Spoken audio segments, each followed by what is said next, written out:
تو میرے محترم جو ہم یہ دروس کے اندر بیٹھے ہیں، میں یوں عرض کرنا چاہ رہا ہوں اس کو، نمبر ایک، سینے سے سینہ ملائیں۔ پہلی بات تو یہ کیسے ملائیں سینے سے؟ اس تصور کے ساتھ یار یہ بولنے والا کیسا بھی ہے، کوئی بھی ہے، یہ اللہ اور اللہ کے نبی کی نسبت سے یہاں بیٹھا ہے، اے اللہ مجھے اس سے کوئی فائدہ دے دے، میری روح کو اس سے کوئی فائدہ دے دے۔ صرف بیان مزے کے لیے سننا، بیان صرف جو ہے کچھ اعتراضات، کچھ حالات پہ، واقعات پہ بات کرنے کے لیے سننا نہیں، اے اللہ مجھے روح کے لیے اس مجلس میں کوئی غذا عطا فرمانا، اے اللہ مجھے جسم کے لیے اس محفل سے کوئی غذا نصیب فرمانا۔ ایک کو یہ نیت اور یہ عادت، اس سے کیا ہوا، سینے مل گئے کہ یہ نسبت جا رہی ہے رسول اللہ تک، اللہ کے پیارے نبی نے یہ تعلیم و تعلم کا سلسلہ شروع کیا، اب میں اسی نسبت سے بیٹھا ہوں۔ اگر آپ نے مجھے دیکھنا شروع کیا کہ یہ بندہ کیسا ہے، ظاہر ہے کہ دسیوں عیب مجھ میں آپ نکال سکتے ہیں، میں اگر آپ کو دیکھنا شروع کر دوں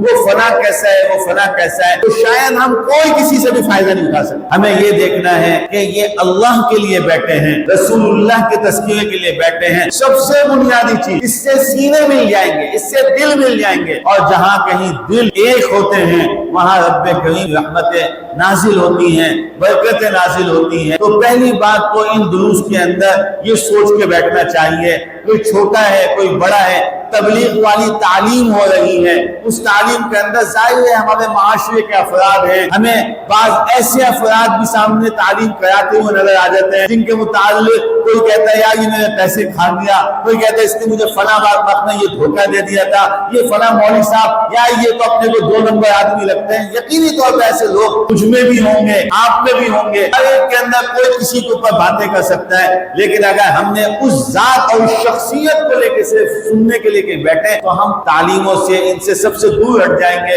اور محروم ہو جائیں گے ان چیزوں سے۔ ہمارا بنیادی یہ ہو کہ اللہ اور اللہ کے رسول کی بات ہوگی، اس میں بیٹھ جاتے ہیں، اللہ میری روح کے لیے، میرے جسم کے لیے مجھے کوئی یہاں سے فارمولہ دے دے، مجھے فائدہ دے دے۔ ایک